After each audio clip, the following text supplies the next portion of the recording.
हमारा आज का नावल मरियम अज़ीज़ का one of the most famous novel है। लोगों ने इसको बहुत पसंद किया था इस नावल को, और अगर मैं सच कहूँ तो मेरी भी one of the most favourite novels collection में से है। कई साल पुराना ये नावल है, और जहाँ तक मैंने सुना है तो ये मरियम अज़ीज़ का लिखा गया पहला नावल था, but I am not sure about it, लेकिन सुना यही है मैंने। तो नावल बहुत इंटरेस्टिंग है। मेरी आवाज़ में आप सुन सकेंगे। नावल आपको हंसाएगा भी, रुलाएगा भी, कुछ इमोशनल सीन्स हैं, हैप्पीएस्ट एंडिंग है। थोड़ा सा मैं नावल थीम तो आपको बताऊंगी, लेकिन उससे पहले एक और बात ऐड करना चाहूँगी। अभी 2-3 दिन पहले ही मैंने सेम नाम से, इसी नाम से, यानी कि मेरी धड़कनों को करार दो, इस नाम से नावल पढ़ा था। तब मुझे लगा था कि वो है मरियम अज़ीज़ का नावल, लेकिन वो गलती से मिस्टेक हुई थी। मतलब वो था किसी और राइटर का नावल, लेकिन जिस PDF से मैंने रीड किया था वहाँ पर नाम राइटर का मरियम अज़ीज़ लिखा हुआ था राइटर की जगह पे। सो जब मुझे आप लोगों ने बताया तो मुझे पता लगा अच्छा मैंने गलत नावल पढ़ लिया है। तो फिर मैंने अब सही वाला नावल लेके आ रही हूँ। मेरी धड़कनों को करार दो, ये नावल का नाम है, और मेरी आवाज़ में सुन भी पाएंगे, पढ़ भी पाएंगे, रीडिंग भी है और वॉइस ओवर भी है।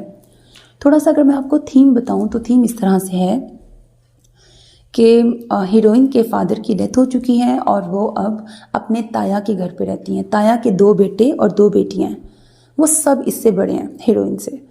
ताया ताई सब लोग इससे बे इंतहा मोहब्बत करते हैं। आइडियल फैमिली है और बिल्कुल अपनी बेटी से ज़्यादा, अपने बच्चों से ज़्यादा मोहब्बत करते हैं हीरोइन के साथ।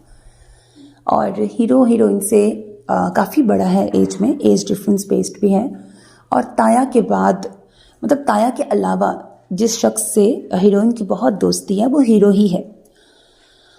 अब वो उसको भाई कहती है, वो दूसरे वाले को भी भाई कहती है। 2 भाई हैं ना ये लोग, तो वो दोनों को ही भाई कहती है क्योंकि दोनों उससे एज में काफ़ी बड़े हैं। अब एक ही जगह पे ब्रॉट अप हुआ है और सारे एक ही फैमिली की तरह रहते हैं। नोक झोंक भी चलती है कजन्स की।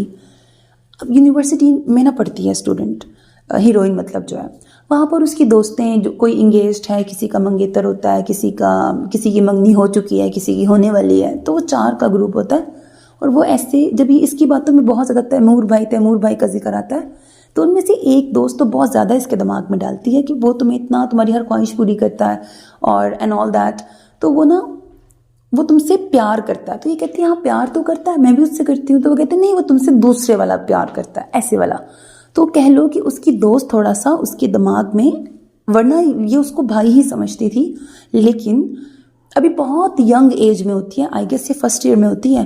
तो तब इसकी दोस्तें इसके दिमाग में ये वाली बात डालती हैं कि लाइक वो प्यार तो करता है लेकिन दूसरी तरह वाला, और तुम भी दूसरी तरह वाला ही प्यार करती हो उसको। इस तरह की इनकी कन्वर्सेशन होती है, और जिसके बाद से हीरोइन उसके बारे में वाकई दूसरी तरह सोचना शुरू कर देती है। फिर एक दिन अपने जज्बातीपन में वो वाकई उससे इजहार भी कर देती है, जो सुनकर हीरो उस पर बहुत गुस्सा करता है, उसको बहुत डांट देता है कि उसने उसके बारे में कभी इस तरह से नहीं सोचा एंड ऑल दैट। फिर हीरो आउट ऑफ कंट्री चला जाता है। इस पेज क्या ट्विस्ट एंड टर्न्स आएंगे, कुछ इमोशनल सीन्स आएंगे, और हीरो आउट ऑफ कंट्री चला गया और पीछे से एक और एंट्री होगी, एक और कैरेक्टर की एंट्री होगी जो हीरोइन को बहुत पसंद करता है। अब हीरोइन की इन दोनों में से किसके साथ शादी होगी और आगे क्या क्या ट्विस्ट एंड टर्न्स आएंगे, वो सब कुछ तो आपको नॉवल सुन के पता लगेगा। यकीनन आपको नॉवल बहुत पसंद आएगा। जैसा कि बताया, नॉवल की हैप्पी एंडिंग है। हर इमोशन आपको मिलेगा नॉवल में, हंसना, रोना, suspense, mystery, each and everything. मुझे पूरी उम्मीद है नॉवल आपको बहुत पसंद आएगा। अपना बहुत ख्याल रखिएगा। नेक तमन्नाओं के साथ, अल्लाह हाफ़िज़। और हाँ, ये नहीं सोचना कि मैंने तो स्टोरी सारी बता दी है, क्योंकि मैंने स्टोरी नहीं बताई अभी। तो मैंने लाइक 2% भी शायद आपको नहीं बताया, इसमें इतना कुछ है। तो नॉवल ओवरऑल एक फुल पैकेज नॉवल है। मेरे कहने पे इसको ज़रूर सुनना है, अपना फीडबैक ज़रूर देना है। अल्लाह हाफ़िज़।